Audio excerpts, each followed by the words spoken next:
Hey everyone, Rose Brown, the accountant therapist here, and in this video I want to cover the 1099 NEC. I'll touch on the 1099 miscellaneous just briefly, but the 1099 NEC, I want us to really talk about it, right? So with the 1099 NEC, it's not an optional form unless the requirements aren't met, right? So just to kind of begin to break it down, the 1099 NEC, the NEC component stands for non-employee compensation. So think about it like this. This is an individual that has provided services who is not an employee that you have paid. Now you need to issue them a tax form, right? So an employee gets a W-2, but a non-employee gets a 1099 NEC. Now, with regards to the difference between that 1099 NEC and the 1099 miscellaneous, with the NEC, this is someone who's provided services, so they've actively done something.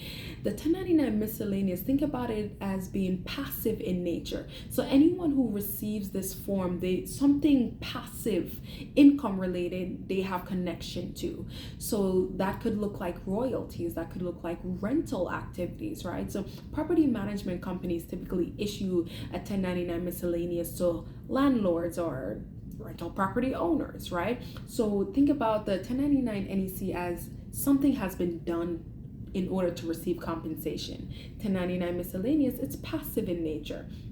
Now, when it's time to think about who gets it, who gives it, whatever, all these things, the person who gives it is the person who hires the individual to do the work, right? They're the employer. The person who gets it, they've done the work, right? They've provided the services. Now, in order for someone to receive a 1099 NEC, a couple of things have to be done or met, if you would. And then also keep in mind the things that would render it not required, right? So in order for an individual to receive a 1099 NEC, they need to have been paid $600 or more, right? And outside of that, it's an individual. It could be an individual or someone who has an LLC or a partnership. However, now we're going to talk about the individuals or things that cause it not to be required. So if it's a C corporation or an S corporation, a 1099 is not required. Isn't that fun? If the payment was less than $600, again, no 1099 is required. So you want to kind of keep these things in mind. And one thing that is so important that people don't do that should be doing is collecting that W-9. So in order for you to issue someone a 1099, you do need to have that W-9, because that W-9 gives you all the information for them, their name, their address, and their social security number or their ITIN or EIN, right? And that information is then transferred over onto the 1099 NEC along with the amount that was paid to them for the entire year. The last thing that I do want to note is you don't want to forget the fact that it is due on January 31st.